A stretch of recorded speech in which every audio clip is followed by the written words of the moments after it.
Ja, ek het bietjie gedink, waaroor gaan ek bietjie praat vandag? Dink ek, man, jy weet, jy moet so een keer 'n jaar, moet ons oor iets praat. Maar net een keer 'n jaar, net een keer 'n jaar. En ek dink dit is belangrik om oor hierdie goed te praat, en ek het uitgestel, en ek voel die Here het regtig vir my gesê, Murdoch, luister nou. En, sorry? Come on, that once a year is now. Maar ek dink is belangrik dat ons oor sekere goed praat, en ek dink amper ons wil 'n reeks doen waar ons net oor sekere goeders praat wat vir my en jou belangrik is. Jy weet, ons moet praat oor die woord, ons moet praat oor gebed, ons moet praat oor die goeders wat ek en jy elke dag amper mee te doen het. En een van die goedjies wat ek vandag oor wil praat, is seker die grootste belegging wat jy ooit in jou lewe kan doen. Die grootste belegging wat jy ooit kan doen. Ek dink, baie keer sit ons en ons praat en ons wonder, Here, jy weet, ons raak bietjie ouer en ek moet ergens in my lewe dink ek aan pensioen. Jy weet, en ergens dink ek, Here, gaan ek alright wees? Gaan ek genoeg geld hê? Gaan ek kan lewe? Gaan ek survive? En dan dink ons aan, Here, het ek genoeg? Maak ek genoeg bymekaar? Sit ek genoeg weg sodat ek okay sal wees? Ekskuus, as ek op pensioen is. En watse beleggings is daar nou? Jy weet, waar sit ek my geld? Wat doen ek? Koop ek eiendomme of koop ek, neem ek polisse uit of wat doen ek? Waar sit ek my geld? En is dit regtig iets waarop ek kan staat maak? Is dit regtig iets wat nog relevant gaan wees? Want ek dink hulle sê, jou gemiddelde ou gaan seker op 65 op pensioen. En jy het die kans om nog ten minste 25 jaar plus te kan lewe. Jy weet, en gaan my geld relevant wees so 25 jaar as jy inflasie en al die goeders ding. Maar ek wil net vir jou een ding sê, pensioen is 'n wêreldding, dit staan nie in die Bybel nie. Daar is nie iets soos pensioen in die Bybel nie. net laat ons daai net, jy weet, so ek sê altyd vir mense, op 85 gaan ek my beste preek. Amen. Yes, come on. Jy weet mense, en ek weet baie van julle het nou al hierdie gesien, maar ek wil dit weer vir julle wys. Thanks my friend. Hierdie tou gaan. Hy hou net nie op nie. Dis oneindig. En hierdie stukkie is my en jou lewe op aarde. Die res is die ewigheid. Maar ek en jy so baie keer geworry oor hierdie stukkie. Alles gaan oor hierdie stukkie. Elke besluit wat ek neem, alles wat ek doen, al my bekommernisse, alles is net, gaan ek okay wees? Gaan ek dit maak in hierdie tyd? Alles gaan vir my hieroor, en ons is nie altyd bewus van die res nie. Want as hierdie stukkie klaar is, vriende, is dit verby. Dan kom die res vir ewig. Hierdie tou gaan om die wêreld, hy hou net nie op nie. Dan lewe jy in hierdie is verby. Die woord sê soos 'n druppel in 'n emmer. Sien is verby. Maar hoekom is dit alwaaroor dit vir ons partykeer gaan? Dis net hierdie stukkie. En ek dink so nou moet ek en jy net stil wees en net bietjie dink aan die res. En ons dink baie keer aan watter beleggings kan ek hierso doen. Maar ons dink nie altyd oor watse belegging kan ek hierso doen nie. Want wat ook al ek hier belê, is vir ewig, vriende. Jy gaan vir ewig met dit saam leef. Nee, hierdie is die grootste pensioenfonds waar jy moontlik in kan belê. Thanks my friend. Dis trouwens. Ek dink sommer aan Salomo. Salomo was seker die rykste ou wat nog ooit op hierdie planeet fisies as mens geleef het.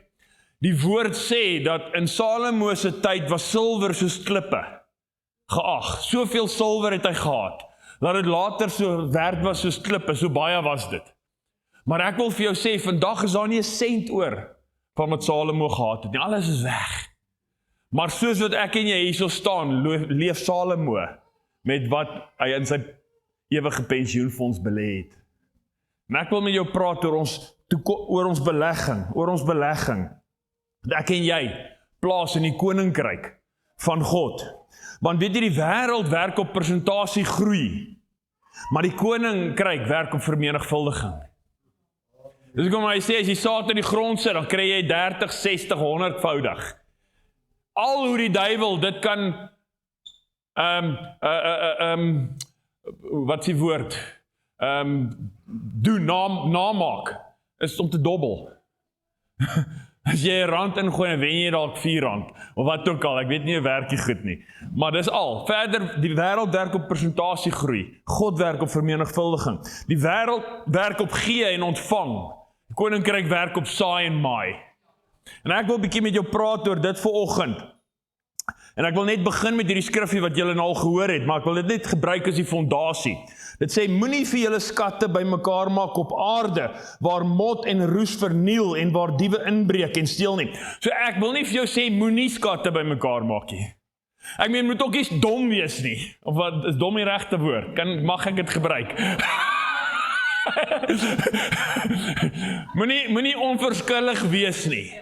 Ek meen, ek moet dan iets bymekaar maak, ek moet daarom dink aan vorentoe, ek moet dink aan volgende week, ek gaan skoolfonds nog betaal ergens, of petrol ingooi, maak 'n bietjie geld bymekaar, dalk as ek my tyres van my kar moet gaan omruil, aan my pensioen eendag, so moenie onverskillig wees nie. Jy moet dan bietjie beplan, jy moet iets bymekaar maak, maar dit gaan nie oor, wat die Here eintlik vir ons sê, dis nie waaroor dit gaan nie. Hy sê, hoor wat sê hy, moenie vir julle skatte, meervoud, moenie skatte bymekaar maak, op aarde waar mot en roes verniel en waar diewe inbreek en steel, maar maak vir julle skatte, meervoud, baie, maak vir jou skatte bymekaar in die hemel, waar geen mot of roes verniel nie, en waar diewe nie inbreek en steel nie, want waar jou skat, enkelvoudig, waar jou skat is, daar sal jou hart wees. Mense, jou skat is in die koninkryk van lig, of in die koninkryk van duisternis. Die Vader is jou skat, of die vader van hierdie wêreld, die vyand. Maar iemand ergens gaan jou skat wees, en waar jou skat is, gaan jou hart wees, en waar jou hart is, gaan jou skatte volg. So waar is jou hart? Is jou hart vasgevang in hierdie wêreld, dat dit is al wat jy najaag? Of is jou hart ook by die Vader? Sodat jou skatte daar ook volg. En is interessant, hy sê, maak vir jou skatte bymekaar. Dis iets wat ons nou doen, terwyl jy lewe. As jy sterf, eindig dit. Jy gaan dit nie meer kan doen nie. Dis iets wat jy doen terwyl jy lewe. Hy sê, maak skatte bymekaar in die hemel. So dis iets wat ek nou moet doen. Dis interessant. So hoe doen ek? Wat moet ek doen? Nou ek dink daar's baie maniere. Daar's baie maniere om skatte bymekaar te maak. Ek wil vir jou lees. Kom ons kyk daarna, kan ons bietjie hierdie ding bietjie oopbreek. Matteus 13, ek wil met jou praat oor die saaier. Nou, die saaier gaan oor die woord van God wat gesaai word, maar ek wil dit bring in die konteks van finansies, net om die beginsel vir jou te verduidelik. Alright, so kom, as ons kyk in die konteks van finansies, sê hy daarso, Matteus 13 vers 3, 'n saaier, dis ek en jy. Ons is die wat die saad saai, is ek reg? Dis ek en jy. Het uitgegaan om te saai, om te gee. Ons gee die saad vir die grond, is ek reg? So ek en jy is die saaier wat uitgaan om te gee. En terwyl hy saai, val 'n deel langs die pad, en die voëls het gekom en dit opgeëet, en 'n ander deel het op die rotsagtige plekke geval, waar daar nie baie grond was, en dadelik het dit opgekom, omdat daar geen diepte van grond was nie. Maar toe die son opkom, is dit verskroei, en omdat dit geen wortel gehad het nie, het dit verdroog. En 'n ander deel het op die dorings geval, en die dorings het opgekom, en het verstik. En ek wil net gou daarso sê, baie keer, jy weet, dan gee ons saad uit, en dan is dit asof die voëls dit kom steel. Ek dink, Jesus, Here, ek bless hierdie ou. Here, ek voel ek wil hom help. En dan gaan hy en hy gebruik die geld vir iets nie lekker nie. Dit het niks met my te doen nie, vriende. Dit is sy keuse. As ek saad gooi en die voëls eet dit, dis mos nie ek het dit gesaai. Jou job is om te saai. As jy voel, die Here sê vir jou, saai geld aan die persoon in, dan doen jy dit mos met opregte hart. En die Here sien jou hart. Maar jy moet by die Here hoor, of jy dit moet doen of nie. Maar partykeer gebeur dit, dat die voëls dit opeet, of het val op die klippe en die son, dit gebeur partykeer, en dis okay. En so leer ons daai, maar hy sê, 'n ander deel het op goeie grond geval. Wat is die goeie grond vir my en jou? Kerk, bedieninge, sendelinge, uitreike. Dis goeie grond daai vriende. Dis grond wat oes te oplewer. En hy sê, 'n ander deel het op goeie grond geval en vrug opgelewer. Wat is vrug? Vrug is die oes. Is ek reg? Dis die oes op wat jy gedoen het. Jy sit saad in die goeie grond en dan kom daar 'n oes. Hy sê, die oes opgelewer, 100voudig, ander 60 en ander 30voudig. Vriende, wat as jy in die Bybel lees, wat orals waar jy oor oes lewer, wat beteken dit? Jy gaan kyk. Dis mense.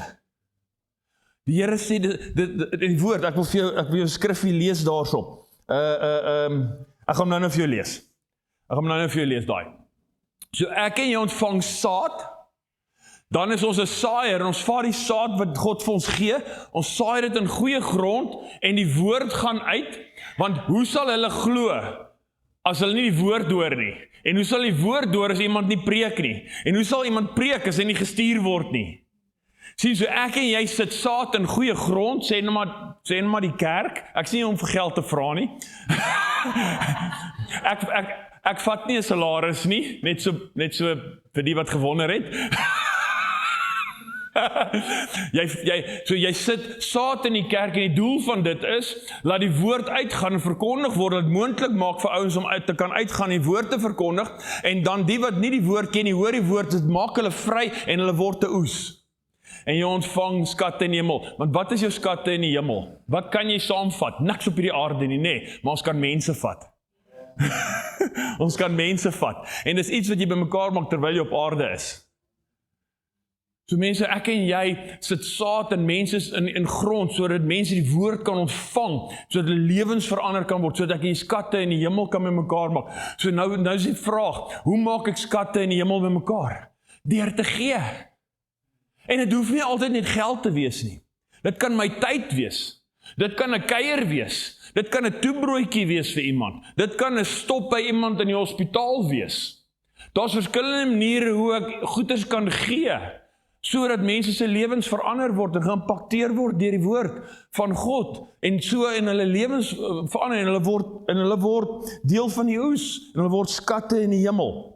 Ek gaan al so 15 jaar lang Duitsland toe vir elke jaar, 15 jaar terug, 'n paar Duitsers daar in Jeffreys Bay by 'n vriend gekuier en hy sê vir hulle, kom ons doen 'n mannekamp in Duitsland. Hulle sê, "Sjap." Hy bel my en vra of ek wil saamgaan, is reg, en ons doen 'n mannekamp.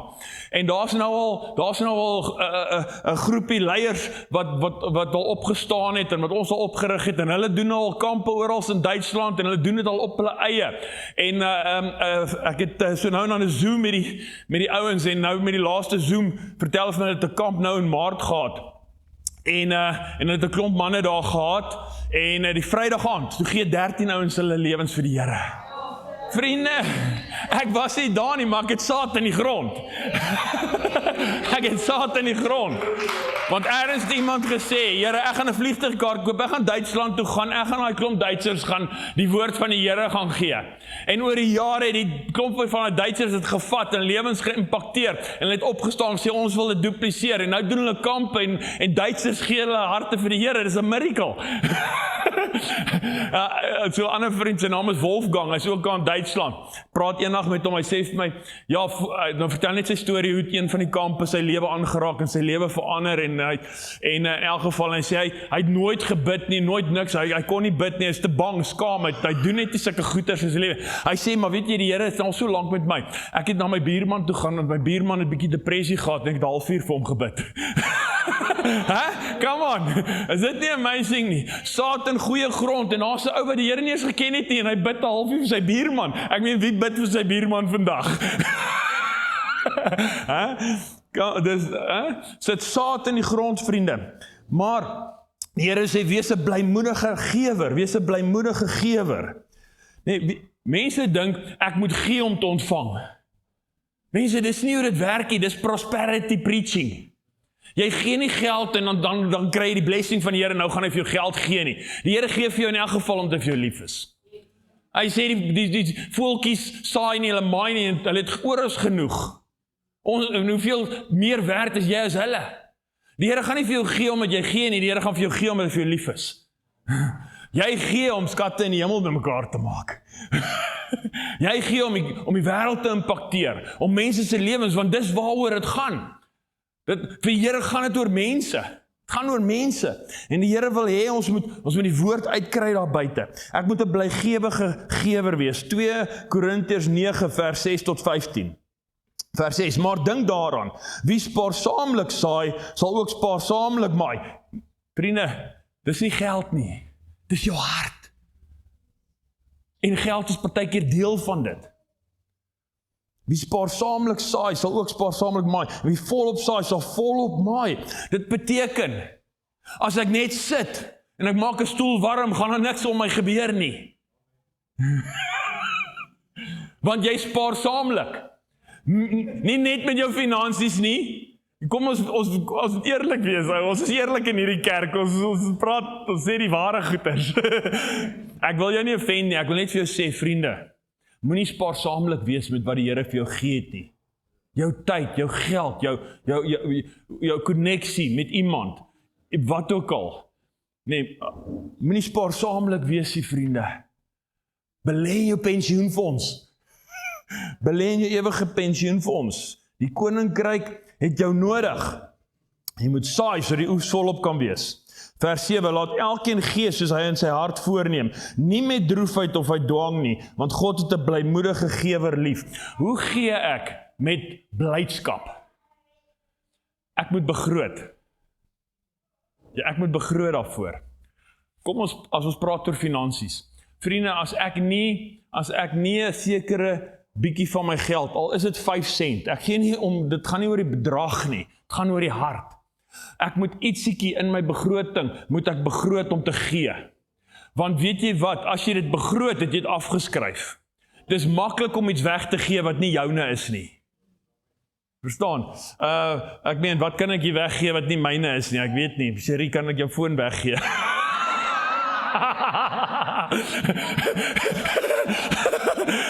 Dit is my maklik om dit te doen, maar dit is nie myne nie. Maar my foon, forget it.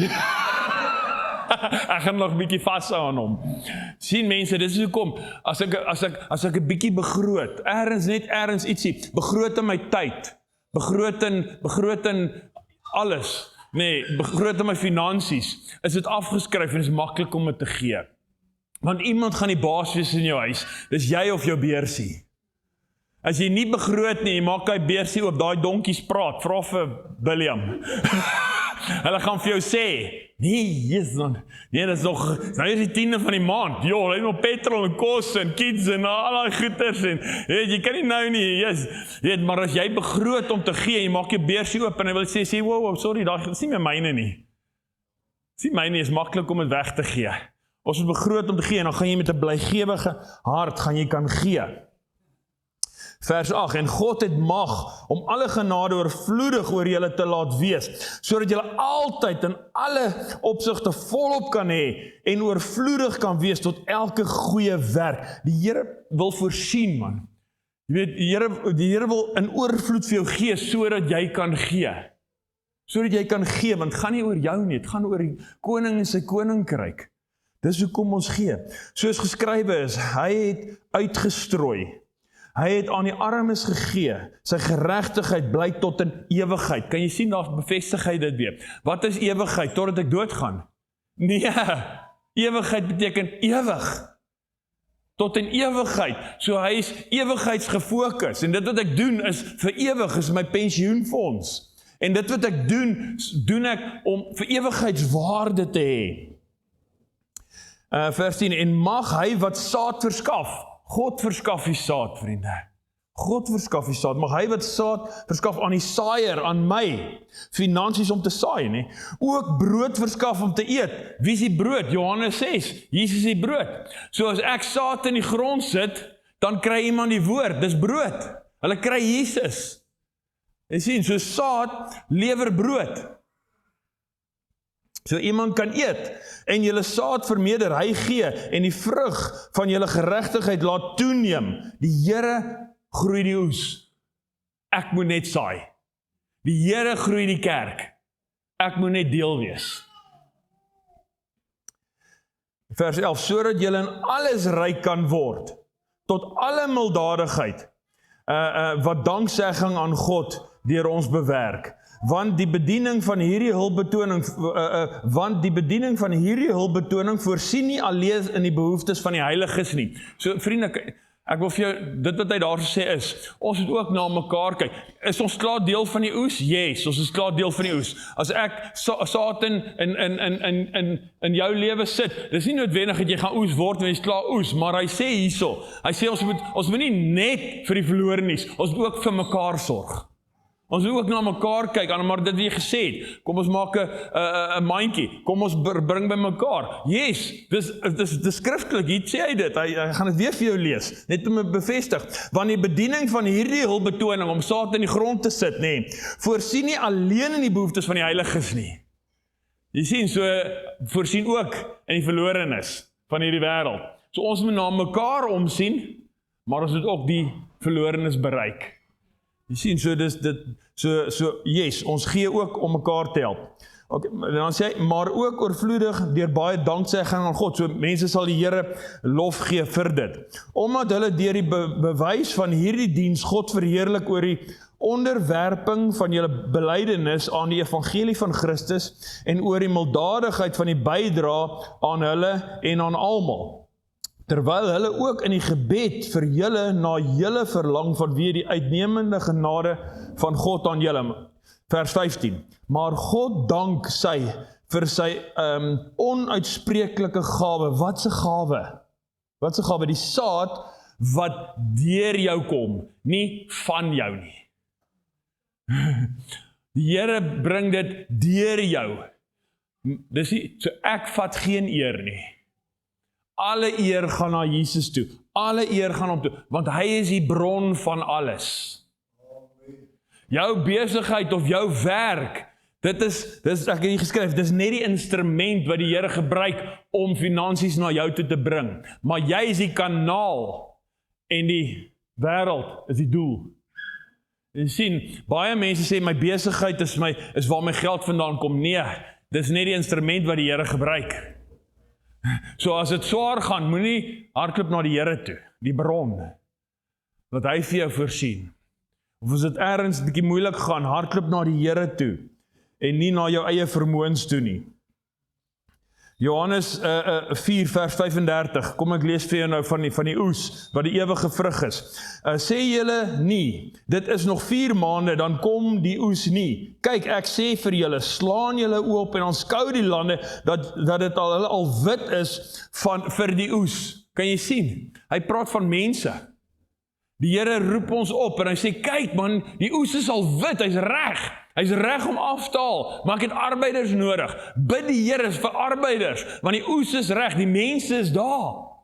Die mense is daar, ons moet hulle gaan haal. En hy wat maai, ontvang loon en vergader vrug vir die ewige lewe. Kan jy sien, weer eens, daar sê dit. Mense, het gaan oor die ewigheidsgefokus, so die saaier en die maaier bly kan wees. Kan jy sien, want een ou saai, die ander ou gaan uit, en albei is bly. Ek het in Duitsland ingesaai, ander ouens maai nou daar, maar ons is albei bly. Ons albei ontvang skatte in die hemel, as gevolg van dit. Is dit nie fantasties nie? Ek wil vir jou, net die groot olifant in die kamer, 10de. Ek kan jy praat oor 10de. 10de is baie sensitief, vriende. En ek wil vir jou sê, mense misinterpreteer die woord so as dit kom by 10de. Hulle gebruik skrifte in die Ou Testament om 10des te bevestig, wat eintlik glad nie te doen het met dit nie. Hulle gebruik dit om mense te manipuleer om geld te gee. En ons moet baie versigtig wees vir dit. Ek sê altyd, dis die Bybel plus niks, die Bybel minus niks. Ek kan nie skrifte uit konteks gebruik om geld uit mense uit te maak nie. Maar, ek glo in 10de, en ek wil vir jou wys hoekom ek 10de betaal. Jy kan self besluit. Vandat Jesus aan die kruis gesterf het, is die woord 10de nog nooit weer gebruik nie. En ek het gewonder, joh, Here, hoekom skryf dit net daar, julle moet almal julle 10de betaal. Dan was dit nou maklik. Dan was dit nou nie hierdie redenasie en al hierdie goeters oor 10des en goeters nie. Ek dink die Here wou nie gehad het ons moet dit doen uit wat is die Afrikaanse woord? Uit plig, ja. Nee, hy ons moet doen uit geloof. Jy weet, anders is religion. Wat is religion in Afrikaans? Nee, godsdienstigheid nie. Want as dit daar geskryf het ons gedoen uit religious uit. Nie uit geloof uit nie, maar ek wil vir jou wys, hoekom ek 10de betaal. Elke ou kan vir homself besluit. Nou ek gaan vir jou lees hierso. Het begin in Genesis 14. Hier is 5 konings, wat teen 4 konings gaan veg. En Sodom is een van daai koning, is een van daai 4 konings, wat verloor het in hierdie geveg. En hierdie konings van die noorde het gekom en teen die konings van die suide beklei, hulle het in ballingskap weggeneem terug noorde toe. En Lot was tussenin gewees. Hy was daar by Sodom gewees. En toe die 5 konings van die noorde, hierdie 4 konings kom verower, toe vat hulle Sodom, Lot en al hulle goeders, toe gaan hulle. En Abraham hoor van die ding en hy sê, weet jy wat, ek gaan my neef gaan red. En hy het gegaan, hy het hom gered en hy het Lot met al sy besettings, het hy weer gevat en hy het teruggebring na die suide toe. En hier is wat gebeur. En ek wil vir jou lees daar. Nou voor ek dit sê, wil ek net vir jou sê, in daai tyd was dit standaard praktyk dat konings 10% kry van wat jy het. En toe die volk 'n koning wou gehad het, toe sê die Here, jy moenie, maar ek sal vir julle koning gee, omdat julle nou aanhou, en kom ons doen dit nou. Maar, hierso, ek wil vir julle net, voor ek vir julle koning gee, want Saul was die eerste koning, voor ek koning Saul vir julle gee, moet julle net verstaan, hierdie is wat die koning gaan doen. En Samuel het toe vir die volk gesê, die Here gaan vir julle koning gee, maar dis wat hy gaan doen. Kom ek lees vir jou, daar sal staan, 1 Samuel 18 vers 15, hy praat met die volk en sê, en van julle saailande en julle wingerde, sal hy die 10des neem en dit aan sy hofdienaars en sy dienaars gee. En van julle kleinvee sal hy 10des neem. En hy sê vir hulle, hierdie konings gaan 10% van jou goeders vat. So daar was 'n klare praktyk gewees in daai tyd, dat die konings sou 10% vat. So mense het geweet, jy gee 10 aan die koning. En hierso kom Abraham en hy het Lot gered en hy bring Lot met al hulle besittings terug na Sodom toe. En hierso is wat gebeur in Genesis 14 vers 7. En na sy terugkoms van die oorwinning op Kedor Laomer en die konings wat saam met hom was, het die koning van Sodom uitgekom om tegemoet na die laagte, wat staan nou hierso? Die koning van Sodom het gekom en Abraham ontmoet in die laagte van die konings. En Malchisedek, die koning van Salem, wat 'n priester van God, die Allerhoogste was, het brood en wyn gebring. So, sien hierdie prentjie, hier is Abraham, hy bring Lot met al besittings terug, en hierso kom die koning van Sodom en koning van Salem, Malchisedek kom, en al twee die konings ontmoet Abraham in die vallei van die konings. En hiersoos wat gebeur. Abraham het 'n keuse, want hy weet, jy gee 10% aan die koning.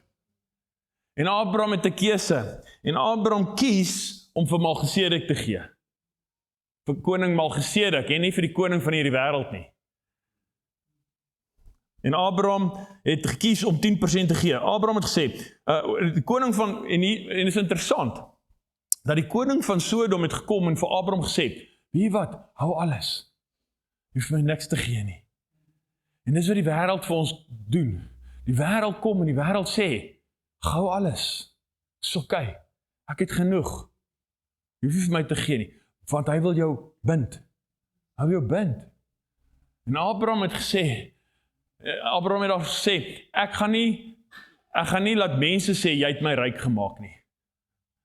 Ek gaan vir God gee, maar ek gaan die res vir jou teruggee. So die wêreld nie sê, jy het my ryk gemaak nie. Dit is interessant, nee. Maar hierso kom toe die koning van Salem vir hom sê, hou jou goeders. Toe sê Abraham vir hom, ek hef my hand op tot die Here, God die Allerhoogste, skepper van die hemel en aarde. Hy sê, ek het klaar vir die Here gegee. Mense, hy het nie vir die Here gegee en toe gee die Here vir hom nie. Die Here het vir hom gegee en toe gee hy vir die Here. Ok, kan jy sien? Mense dink as ek vir die Here gee, dan gaan hy vir my gee. Dit werk andersom, vriende. Die Here gee vir jou en dan gee jy vir die Here. Jy sien?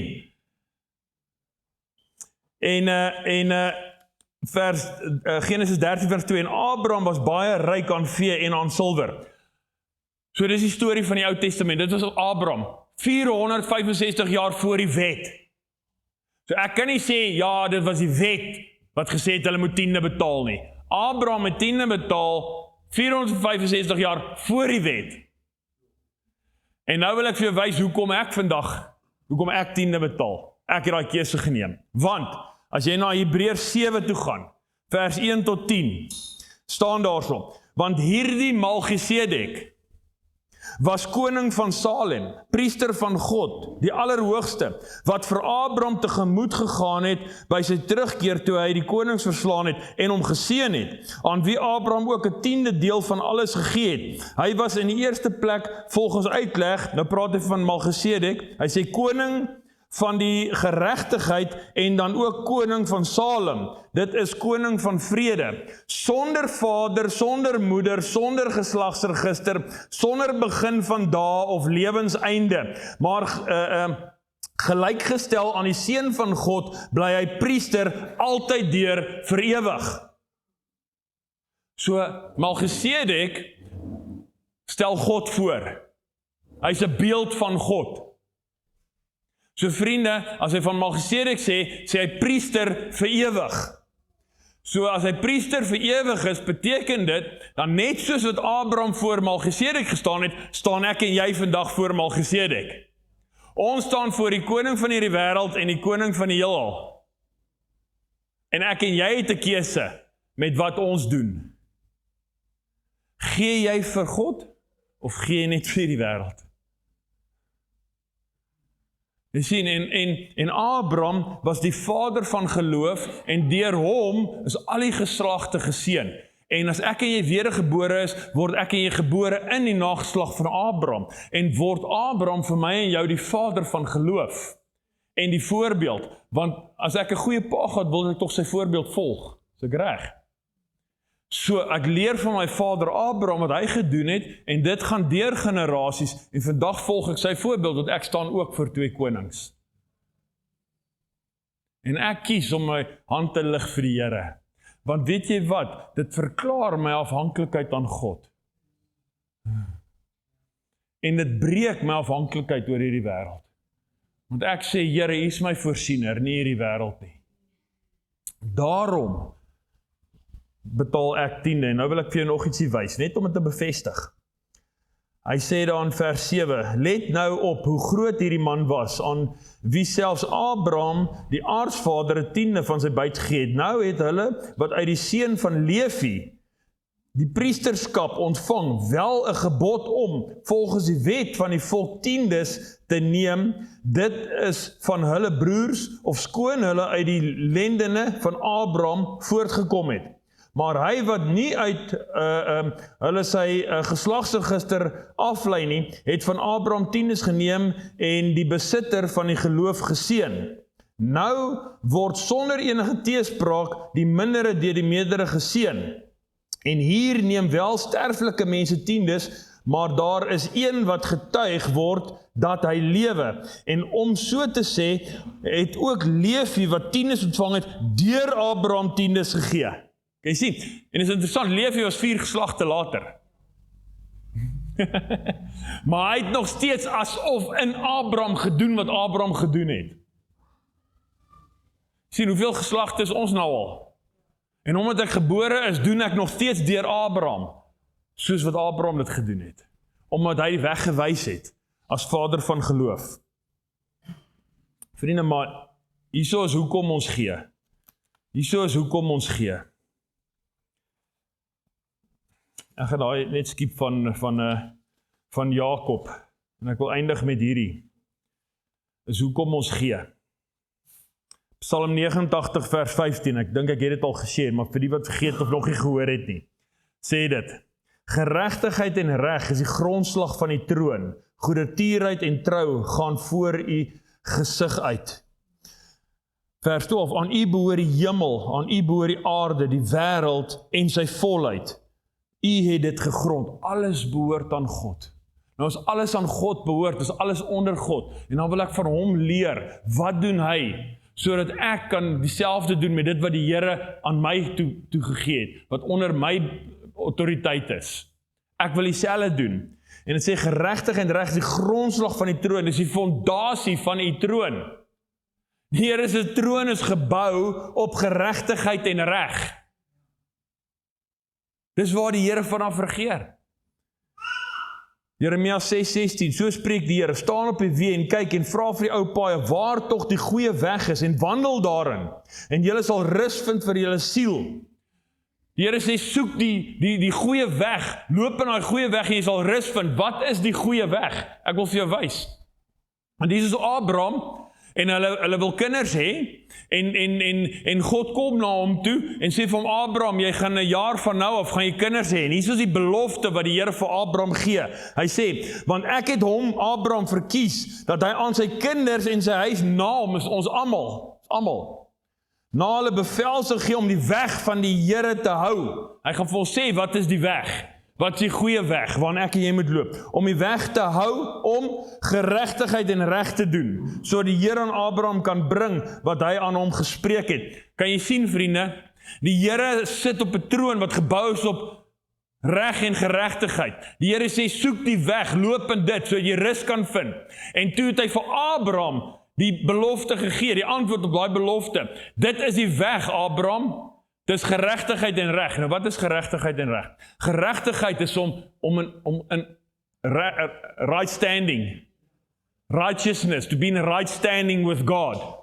Here, wat is U wil in my lewe? Here, ek gee my lewe oor aan U. Ek gee alles oor aan U. Here, ek dien U, ek kies U, Here. Dis geregtigheid en reg is vir die wêreld. Justice, righteousness and justice.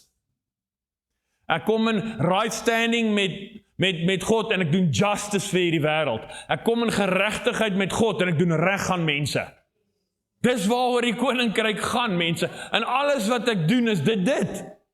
Alles wat ek doen, Here, hoe kan ek die wêreld beïnvloed? Hoe kan ek vir mense lief wees? Hoe kan ek 'n verskil maak in mense se lewens? En ek praat met 'n vriend eendag, hy sê vir my, hy's in besigheid en ek voel so nutteloos in die koninkryk. Ek wens ek kon nog 'n bietjie uitgaan in Afrika en al die goed. Ek sien vir my vriend, die Here het jy's miskien nie nou gekies om Afrika te gaan, jy moet besigheid doen. Dis waar die Here jou gesit het. Moenie laat die besigheid gaan net oor jou nie.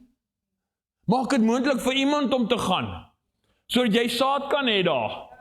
Want dis dalk waarvoor jy is. Jy het dalk die vermoë om dit moontlik te maak vir die kerk of vir 'n sendeling of vir iemand om te kan gaan. En dis hoe jy dit doen. Almal kan nie besigheid wees, almal kan nie daai goeders doen nie. Party ouens is die gaan. Party ouens is die laat dit gebeur, ouens. Nee. En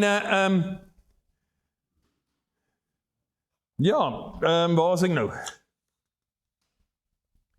So het gaan oor mense, en ek wil afsluit met hierdie deel Josef. Josef is nou ook so 'n mooi voorbeeld van dit. Hier is Josef, en het vir sy broers die belofte gee, en hulle is vies vir hom, en hulle hou nie daarvan nie, en hulle besluit om dood te maak, en hom gooi hom in 'n put. En hier is wat sy broer Juda sê. En daar kom toe 'n karavaan van mense, en hy besluit toe, kom ons verkoop hom. En Juda het aan sy broer sê, watter voordeel is dit, dat ons broer doodmaak en sy bloed verberg? Kom, laat ons hom aan die Ismaeliete verkoop, maar laat ons hande nie teen hom wees nie, want hy is ons broer, ons vlees, en sy broers het na hom geluister. Hiersoos Juda, en hy besluit om sy broer te verkoop vir geld. 'n redelike tyd daarna, Josef is nou deur die tronk en is aangestel as tweede in bevel van Egipte, en daar's 'n droogte en daar's hongersnood, sy broers kom en hulle wil kom kos haal. En hulle staan daar voor hom. En dis soos wat Josef doen. Daarop gee Josef bevel om hulle sakke vol koring te maak en elkeen se geld weer in sy sak te sit en om aan hulle padkos vir die reis saam te gee. En so is aan hulle gedoen. Jy sien, vir Josef het nie gaan oor die geld nie. Toe hulle kom en hulle betaal vir die kos, sê, weet jy wat, gee vir die kos, gee die geld ook terug. Want vir my gaan dit oor my broers. Dis wat vir my belangrik is. Ek is lief vir my broers. Ek is lief vir mense. Ek gaan nie verkoop vir geld nie. Vir Josef het dit gaan oor mense, nie oor geld nie, vriende. En hierdie laaste skriffie. Salomo wil die tempel bou en hy gebruik 'n koning om hout vir die tempel te gee. En hiersoos wat die koning, 'n heidense koning, sê van Salomo. En Hiram, die koning van Tyrus, het in 'n brief gesê wat hy aan Salomo gestuur het, omdat die Here sy volk liefhet, het hy U as koning oor hulle aangestel. Hey, mense, omdat die Here vir Klerksdorp lief is, gaan hy jou gebruik. Gaan hy jou aanstel. Gaan hy deur jou werk. Gaan hy jou gebruik om by iemand te stop. Gaan hy jou gebruik om vir iemand te bid. Gaan hy vir jou gebruik om vir iemand iets te doen. Gaan hy jou gebruik om iets te gee ergens. Vriende, ek sê weer eens, dit gaan nie oor die geld nie. Dit gaan oor jou hart. Dit gaan oor jou hart. Kan ek vir ons bid? Here Jesus, Here, dankie dat U vir ons lief is, Vader. Dat U Uself eerste gegee het, Vader. Omdat U vir ons lief was, Here, en ek bid vanoggend, Vader, dat U ons hart sal gee vir U koninkryk, Vader. Dat U ons hart sal gee vir mense, Vader. Dankie, Here Jesus. En Vader, en op ons vermoë, Vader, dit kan gee wat U op ons hart lê. Kom roer ons hart, Vader. Kom roer ons hart vir die koninkryk, Here. En ek bid, Vader, ek wil sommer vanoggend bid vir elkeen se besigheid, vir elkeen se finansies, Here. Ek bid, Vader, dat die hemele sal oopsluit, Vader, en sal reën op elkeen se grondgebied, Vader. Dat elkeen sal seën, Vader, voorspoedig sal wees, en ons in oorvloed sal lewe, Vader. Dankie dat U saad vir die saaier gee, Vader. En die saaier kan uitgaan en kan saad saai in die naam van Jesus. Dankie, Here Jesus. Ons loof en ons prys U. Vriende, kan ek net dit vir jou sê? Ek maak skatte in die hemel bymekaar deur te gee. En ek maak skatte op die aarde bymekaar deur 'n goeie rentmeester te wees. Want oral waar in die Bybel lees, sê die Here, ek kan nie Afrikaans skryf, ek gaan in Engels sê, well done, good and faithful servant. You have been faithful in a little. Matteus 25, selfs met Lukas 19, toe hy die 10 talente gegee het, sê hy, well done, good and faithful servant. Jy sien mense, as ek 'n goeie rentmeester is van wat die Here vir my gee, dan vergroot my aardse. Maar ons manage nie ons finances nie. Kom ons wees eerlik. Moenie jou hand opsit nie, maar wie te begroting. Well done, ander woord. Mooi. Mense, so goeie rentmeesterskap van dit wat die Here vir my gegee het, sodat ek meen as jy 'n seun het en hy kyk mooi, gaan jy mos nou meer wil gee. Jy gaan hom ons nou wil bless. So kom ons wees goeie rentmeesterskap en kom ons hoor die Here se stem in ons finansies. Amen.